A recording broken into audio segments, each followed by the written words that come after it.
మహాశివరాత్రి పర్వదిన సందర్భంగా విచ్చేసిన అశేష భక్తులందరికీ నమస్కారాలు తెలియజేసుకుంటూ, ఇక్కడికి విచ్చేసిన మన ప్రియతమ ముఖ్యమంత్రి నారా చంద్రబాబు నాయుడు గారికి మనస్ఫూర్తిగా నమస్కారాలు చేసుకుంటూ, ఇవాళ మహాశివరాత్రి. శివరాత్రి ప్రతి నెలా వస్తుంది.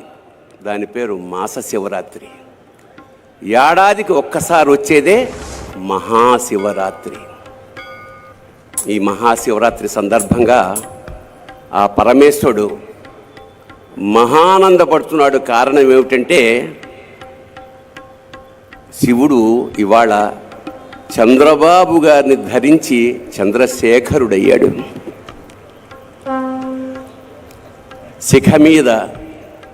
శిఖ మీద ధరించాడు కాబట్టి చంద్రశేఖరుడు. అలాంటి ఇవాళ తెలుగు జాతంతా గర్వపడేలాగా భవిష్యత్ నిర్దేశనం చేస్తున్న ఆ మంత్రి మండలందరికీ చాలా ఆనందంగాను గర్వంగాను నమస్కారం చేసుకుంటూ, సామాన్య స్థాయి నుంచి ఇవాళ అంచెలంచెలుగా ఎదుగుతూ ఒక మహావటవృక్షంలా తయారైన వంశీకృష్ణ గారికి నిజంగా అభినందనలు తెలియజేస్తూ, ఇవాళ ఇంత మహాసభని ఏర్పాటు చేయగలిగారు. అలాగే మహా టీవీ ఇవాళ మహాభక్తి టీవీగా కూడా ఇవాళ నుంచి ఆరంభమైంది. ఇంకా భక్తి ఎల్లడల యావత్ ఆంధ్రదేశం 2 రాష్ట్రాలకి వెదజల్లుతుందని మనస్ఫూర్తిగా నమ్ముకుంటూ, భక్తి అంటే విభక్తము కానిది భక్తి, అచంచలమైన ఏకారాధన మాట. ఈ సందర్భంగా ఒక చిన్న పిట్టకథ చెప్పి ఆ తర్వాత శివతత్వంలోకి వెడదాం. ఒక బిజినెస్ మ్యాన్కి బాగా డబ్బులు వచ్చాయి. బాగా డబ్బులు వచ్చిన సందర్భంలో అతను వజ్రాల ఉంగరం చేయించుకుని నవరత్నాలది. మరి ఏం కక్కుర్తి పడ్డాడో, కొంచెం తక్కువ వచ్చింది అందులో బంగారం. పెట్టుకున్నాక రాత్రి తీసేద్దామంటే బిగుసుకుపోయింది, రావట్లా. ఏదో ఆయిల్ రాశాడు, కష్టపడ్డాడు, రాలేదు. రాత్రంతా ప్రయత్నిస్తే వేలు ఉబ్బిపోయింది. పొద్దున్నే భార్యకి చూపించాడు, వేలు ఉబ్బిపోయింది, ఏం చేయమంటావని. మరి ఎట్లాగా వెళ్ళి చూపించండి అంటే కంసాలి దగ్గరకు తీసుకెళ్ళాడు కట్ చేయించి.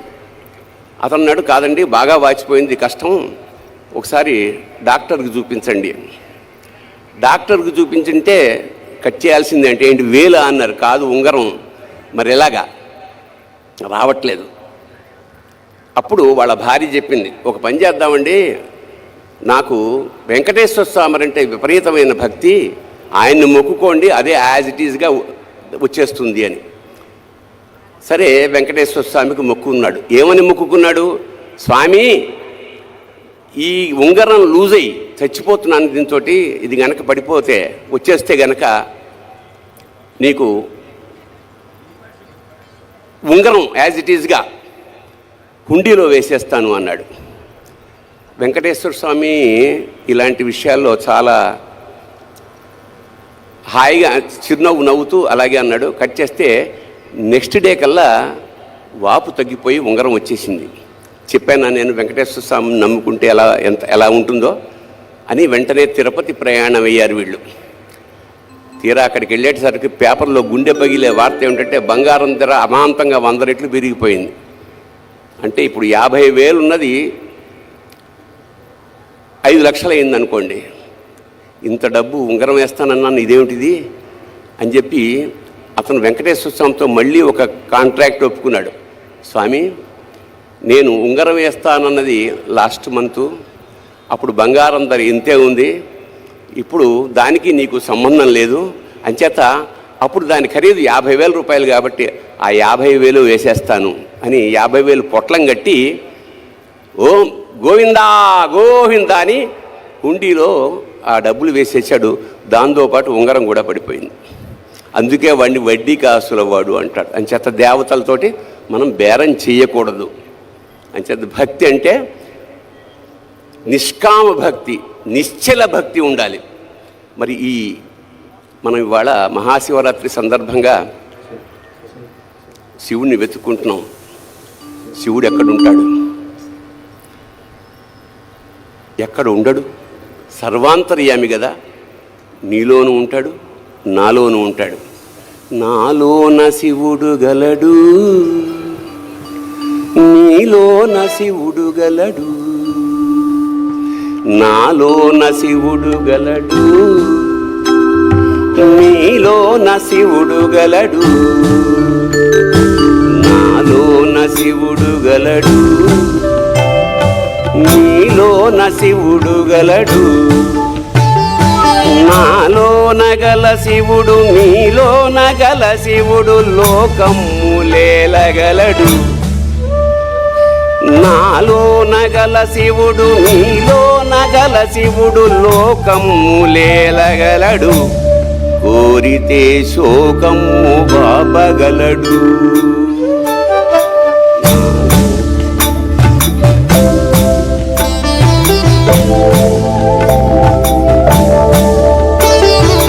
నాలోన శివుడు గలడు, నీలోన శివుడు గలడు.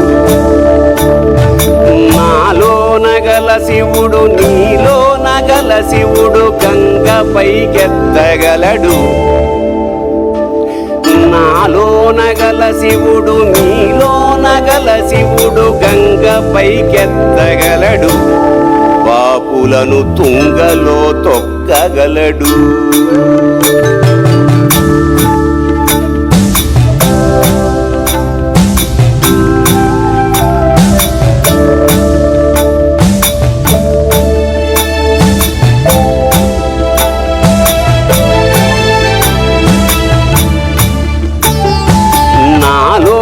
గల శివుడు, నీలోన గల శివుడు ఒక కన్ను తెరవగలడు.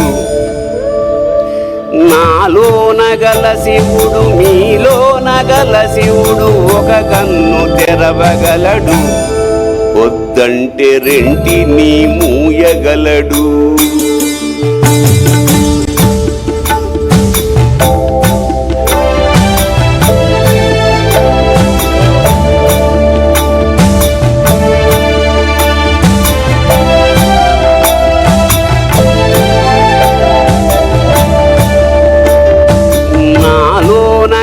శివుడు, నీలోన గల శివుడు సగము పంచియగలడు.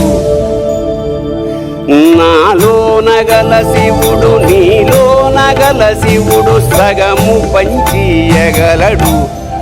తిక్కతో అసలు తుంచేయగలడు. నాలోన శివుడు గలడు, నీలోన శివుడు గలడు. నాలోన శివుడు గలడు, నీలోన శివుడు గలడు. నాలోన గల శివుడు, నీలోన గల శివుడు రగాలాడగలడు. నాలోన గల శివుడు, నీలోన గల శివుడు నాటకాలాడగలడు.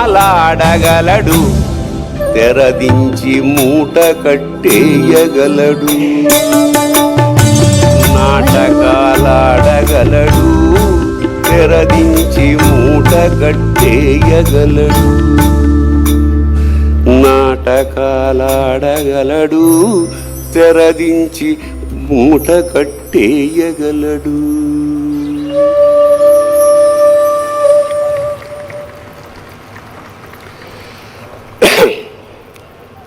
శివుడికి విష్ణువుకి భేదం లేదు. మనం అజ్ఞానం కొద్దీ శివుడు వేరు విష్ణువు వేరు అనుకుంటుంటాం.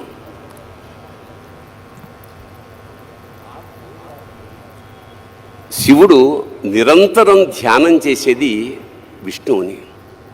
అలాగే విష్ణువు యోగ నిద్రలో ఉండి నిరంతరం తలుచుకునేది శివుణ్ణి. అంచేత ఒకే కాయనికి ఉన్న రెండు వైపులా ఉండేదే శివుడు విష్ణువు. ఉదాహరణకి మనం పొద్దున్న లేచి ఆఫీసులకి పనులకి వెళ్తాం. వెళ్ళినప్పుడు మనం డ్రెస్ వేసుకుంటాం, సూట్ వేసుకుంటాం, వాచ్ పెట్టుకుంటాం, ఉంగరాలు పెట్టుకుంటాం. ఆడవాళ్ళైతే నగలు ధరిస్తారు. అలంకరణ అంతే. అలంకరణ ప్రియో విష్ణు, అభిషేక ప్రియో శివ. అలంకరణలో ఉండే విశేషం ఏమిటంటే విష్ణు తత్వం. దాంతో ఆఫీస్కి వెళ్తాం, పనులు చేసుకుంటాం. అదంతా అయిపోయిన తర్వాత సాయంత్రం వచ్చిన తర్వాత మగవాళ్ళు అయితే వెంటనే చొక్కాలు ఇక్కలన్నీ తీసేసి లుంగిలోకి మారుతారు, ఆడవాళ్ళు నైటీలోకి మారుతారు. అంటే శివతత్వం ఎంటర్ అయిందనమాట. ఇక్కడి నుంచి రీఛార్జింగ్ ది బ్యాటరీ అంటే రిలాక్స్ అవుతాం, పడుకుంటాం. పొద్దున్న కల్లా ఎనర్జైజ్ అవుతాం, మళ్ళీ విష్ణుతత్వంలోకి ఎంటర్ అవుతాం. సో పగలల్లా మనకి శక్తినిచ్చేది విష్ణుతత్వం అయితే మనలో బ్యాటరీ ఛార్జ్ చేసేది శివతత్వం. ఇది తెలుసుకోలేక మనం నిరంతరం జీవితాంతం నేను శివతత్వంలోనే ఉంటాను, పడుకుంటా అంటే పెళ్ళం గెంటేస్తుంది.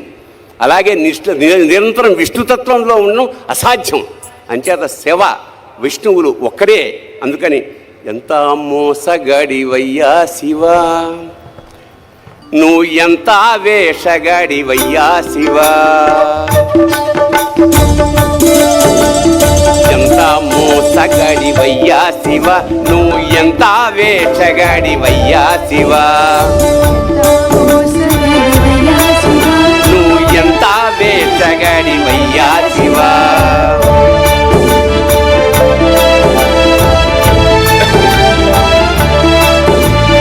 బయటికేమో లింగ రూపమయ్యా శివా, బయటికేమో లింగ రూపమయ్యా శివ, నువ్వు లోపల శ్రీరంగ రూపమయ్యా శివ. ఎంత మోసగాడివయ్యా శివ, నువ్వు ఎంత వేషగాడివయ్యా శివ,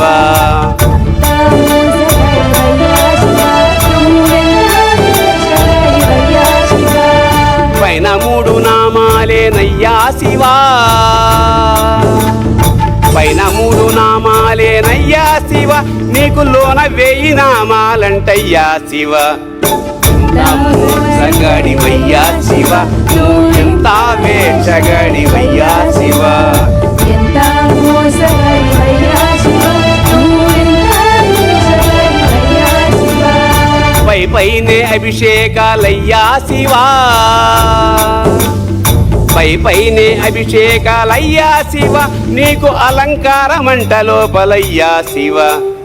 ఎంత మోసగాడివయ్యా శివ, నువ్వు ఎంత వేషగాడివయ్యా శివ, ఎంత మోసగాడివయ్యా శివ, నువ్వు ఎంత వేషగాడివయ్యా శివ. బయటికేమో తోలు బట్టలయ్యా శివా, బయటికేమో తోలు బట్టలయ్యా శివ, నీకు లోపల పీతాంబరాలయ్యా శివ. ఎంత మోసగాడివయ్యా శివ, నువ్వు ఎంత వేషగాడివయ్యా శివ, ఎంత మోసగాడివయ్యా శివ, నువ్వు ఎంత వేషగాడివయ్యా శివ. వల్లకాడే వైకుంఠమయ్యా శివా, వల్లకాడే వైకుంఠమయ్యా శివ, నీకు కాలకూటమే అమృతమయ్యా శివ. ఎంత మోసగాడివయ్యా శివ, నువ్వు ఎంత వేషగాడివయ్యా శివ, ఎంత మోసగాడివయ్యా శివ, నువ్వు ఎంత వేషగాడివయ్యా శివ. కడదీర్చేవాడవివే అయ్యా శివా, కడదీర్చేవాడవివే అయ్యా శివ, మమ్ము కాపాడేవాడవివే అయ్యా శివ.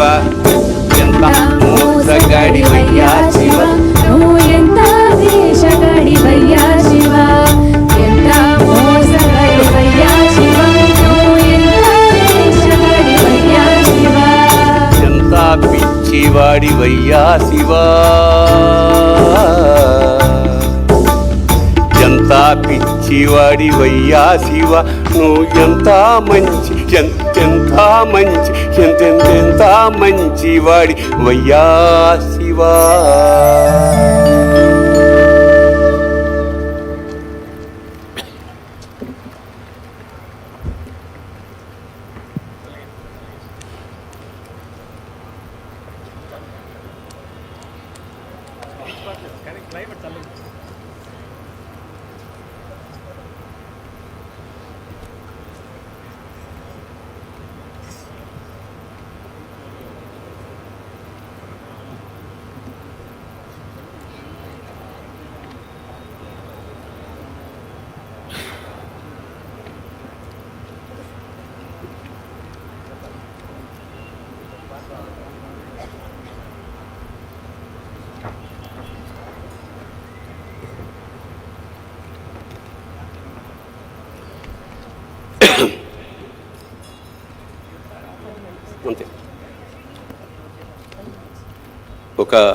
ఒకసారి నేను ఆటగదరా శివ గానం చేయడానికి మా టీంతో శ్రీశైలం వెళ్ళాను. అక్కడ మేమందరం పాట పాడాక అభిషేకం చేసుకుంటుంటే ఒక పెద్ద ఆవిడ వచ్చింది. తెల్లటి విభూది, తెల్లటి జుట్టు, వయసు ఒక 70 ఏళ్ళు ఉంటుంది. ఆవిడ అభిషేకం చేస్తూ ఈ జన్మకి ఇంతేరా మల్లన్న అంది. అంటూ ఆవిడ కన్నీటి బొట్టుని శివలింగం మీద జారవిడిచింది.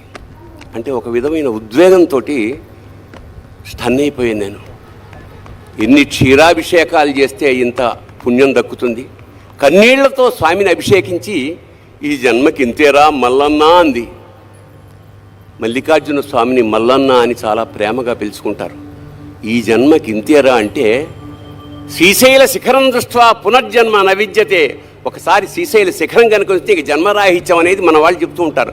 అలాంటిది ఈవిడ ఈ జన్మకి ఇంతే అంటుంది. చాలంటోంది ఏమిటి అంటే ఇదే లాస్ట్ టైమా లేదా ఇదే ఫస్ట్ టైమా నాకు అర్థం కాలేదు.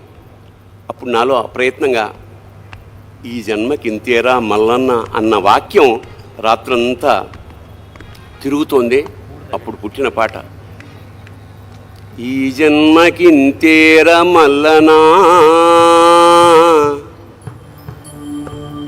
ఈ జన్మకి ఇంతేరా మల్లనా, ఇంకో జన్మ నాకీ మల్లనా, ఈ జన్మకి ఇంతేరా మల్లనా, ఇంకో జన్మ నాకీ మల్లనా.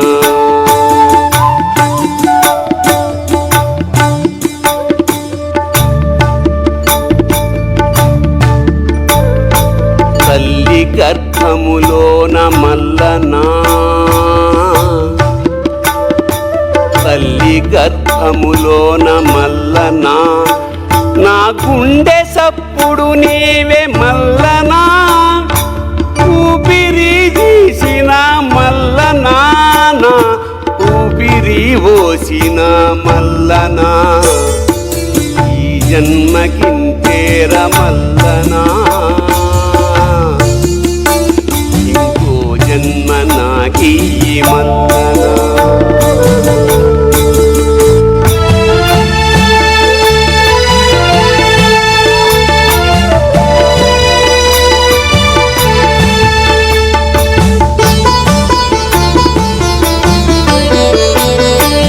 వచ్చేటి జన్మాన మల్లనా, వచ్చేటి జన్మాన మల్లనా, నన్ను మారెడాకును చెయ్యి మల్లనా, మారేడు దళమునై మల్లనా, శిరమున నిమిషమున్నాదాలు మల్లనా, వచ్చేటి జన్మాన మల్లనా, నన్ను మారెడాకును చెయ్యి మల్లనా, మారేడు దళమునై మల్లనా, శిరమున నిమిషమున్నాదాలు మల్లనా.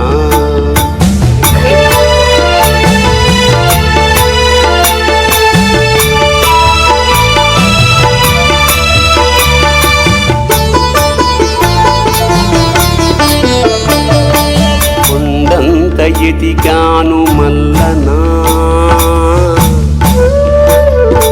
కొండంత ఎదిగాను మల్లనా, నువ్వు కనిపించనే లేదు మల్లనా, కన్నీళ్లతో నేను మల్లనా, నిలువున కాలిపోయానయ్య మల్లనా, ఈ జన్మకింతేర మల్లనా, ఇంకో జన్మ నాకీ మల్లనా.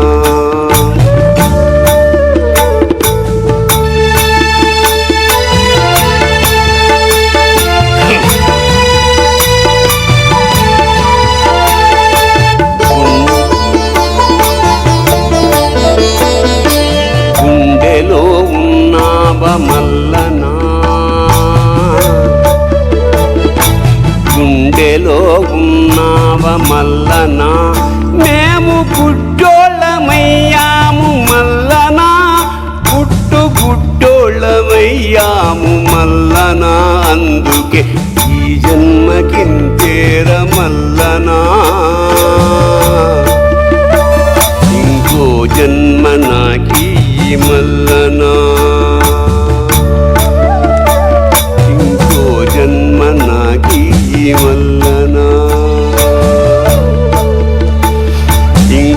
జన్మ నాకీ మల్లనా